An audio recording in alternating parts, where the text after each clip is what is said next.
남해의 해안도로는 잔인할 만큼 푸르렀습니다. 차창 너머로 부서지는 파도는 눈이 시린 은빛이었고 조수석에 앉은 남편의 얼굴은 그 윤슬보다 더 투명하게 야위어 있었습니다. 암세포가 남편의 생기를 갉아먹은 지 2년. 이제 그에게 허락된 시간은 모래시계 속의 마지막 모래알처럼 위태롭게 흔들리고 있었습니다. 남편은 마른 기침을 뱉어내면서도 고집스럽게 이번 여행을 계획했습니다. 우리가 처음 만났던 그 바다에서 마지막 인사를 하고 싶어. 남편의 목소리는 갈라진 낙엽 같았지만 그 안에 담긴 의지는 거산처럼 단단했습니다. 첫 목적지는 가파른 절벽 끝에 매달린 금산 보리암이었습니다. 휠체어를 밀고 오르기엔 숨이 턱끝까지 차오르는 경사였지만 남편은 지팡이의 의지에 한 걸음씩 지면을 딛고 일어섰습니다. 마치 생의 마지막 에너지를 발바닥 끝으로 모으는 사람처럼 말입니다. 땀방울이 남편의 창백한 이마를 타고 흘러내릴 때마다 가슴은 미어졌지만 그녀는 남편이 걱정되어 자꾸만 뒤를 돌아봅니다. 마침내 도착한 보리암에서 내려다본 남해 앞바다는 청량함을 머금고 있었습니다. 남편은 해수관음상 앞에 멈춰 서서 한참 동안 두 손을 모았습니다. 그녀는 그가 자신의 기적 같은 회복을 빌고 있으리라 짐작했습니다. 하지만 바람을 타고 들려온 남편의 나지막한 읊조림은 그녀의 심장을 예리하게 베었습니다. 부처님, 이 사람이 나 없는 세상에서도 길을 잃지 않게 그 마음의 눈을 밝혀주십시오. 홀로 남은 시간이 추위가 아니라 온기가 되게 해주십시오. 그녀는 남편을 안으며 터져 나오는 오열을 삼켰습니다. 40대의 끝자락. 남편은 자신의 마침표보다 남겨질 두 아이와 아내의 쉼표를 먼저 걱정하고 있었습니다. 그것은 죽음을 앞둔 자가 보여줄 수 있는 가장 처절하고도 숭고한 사랑의 증명이었습니다. 이어서 향한 곳은 척박한 비탈을 일궈낸 삶의 터전 다랭이 마을이었습니다. 바다를 향해 계단식으로 펼쳐진 논들은 마치 남편이 버텨온 투병의 시간들처럼 겹겹이 쌓여 있었습니다. 좁고 구불구불한 길을 내려가며 남편은 거친 숨을 몰아쉬었지만 논 사이로 핀 노란 꽃들을 보면서 힘겹게 미소 지었습니다. 여보, 저 논들을 봐. 저 좁은 땅에서도 기어이 싹을 틔우잖아. 당신 삶도 이 다랭이 논 같았으면 좋겠어. 작고 좁은 길이라도 포기하지 않고 층층이 행복을 쌓아가는 그런 삶 말이야. 그리 남편은 자신이 사라진 뒤 아내가 마주할 황량한 마음의 밭에 미리 희망의 씨앗을 심어두고 있었습니다. 비탈진 삶이라 해서 아름답지 않은 것은 아니라고, 굽이진 길마다 나름의 풍경이 있다고 그는 몸소 웅변하고 있었습니다. 오후에는 주황색 지붕들이 바다를 내려다보는 독일 마을에 올랐습니다. 파독 광부와 간호사들이 고국으로 돌아와 일군 이 마을에서 남편은 유독 오래 머물렀습니다. 낯선 땅에서의 고단함을 견디고 마침내 안식을 찾은 사람들의 집을 보며 그는 아내의 손을 꼭 잡았습니다. 누구나 결국 돌아갈 곳이 있다는 건 참 다행이야. 나도 당신이라는 집으로 돌아와서 참 행복했어. 이제 내가 조금 먼 길을 떠나도 내가 당신 안에 머물고 있다는 걸 잊지 마. 바로 곁에 위치한 원예 예술촌으로 들어서자 세계 각국의 정원들이 정교하게 꾸며져 있었습니다. 남편은 각기 다른 꽃들이 어우러진 정원을 가리키며 말했습니다. 정원은 가꾸는 사람의 손길이 멈추면 금방 시들지.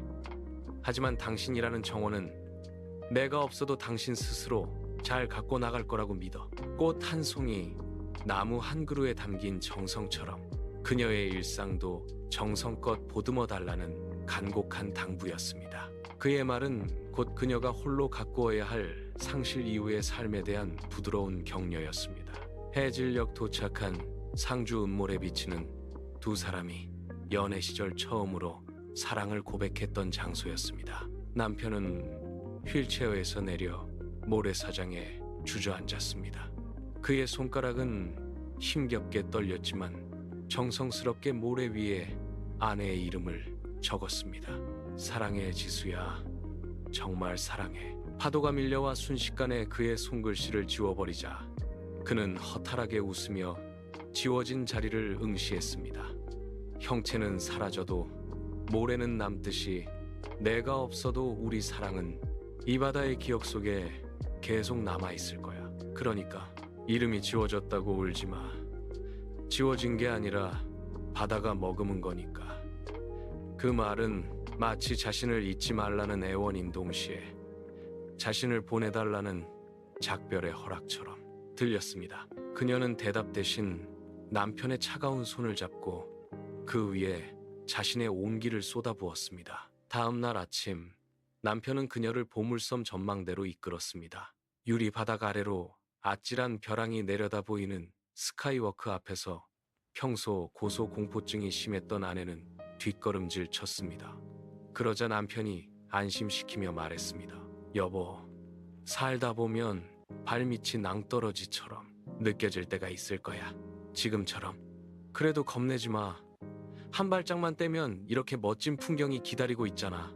당신은 혼자서도 이 풍경을 누릴 자격이 있어. 비틀거리는 남편의 손에 이끌려 공중 유리길을 한 걸음씩 내디뎠을 때 비로소 알았습니다. 이것은 여행이 아니라 남편이 준비한 세상에서 가장 아픈 홀로서기 수업이었습니다. 낭떠러지 위에서 마주한 남해의 수평선은 공포보다 장엄한 위로로 다가왔습니다. 남편이 준비한 이 특별한 여행의 마지막 페이지는 섬이 정원에서 쓰여졌습니다.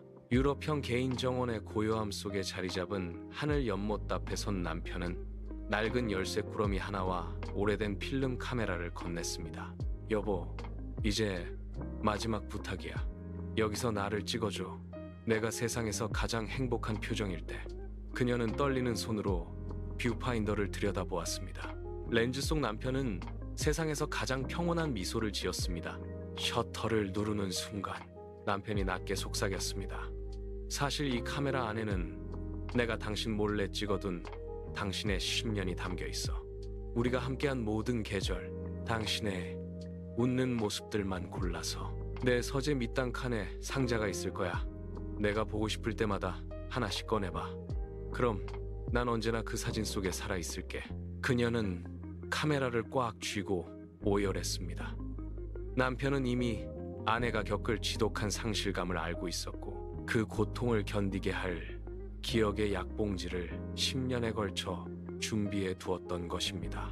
집으로 돌아오는 길, 남편은 남해의 푸른 물결을 닮은 숨소리로 차 안을 고요하게 채우며 깊고 평온한 잠에 들었습니다. 그녀는 그 소중한 평화를 지키려는 듯 운전대를 잡은 손에 묵직한 힘을 주었습니다. 남편과 함께한 이 해남 여행의 끝에서 그녀는 부부란 상대가 홀로 서야 할 머나먼 시간까지 미리 마중나가 온기를 채워두는 사려 깊은 동반자임을 마주하게 되었습니다.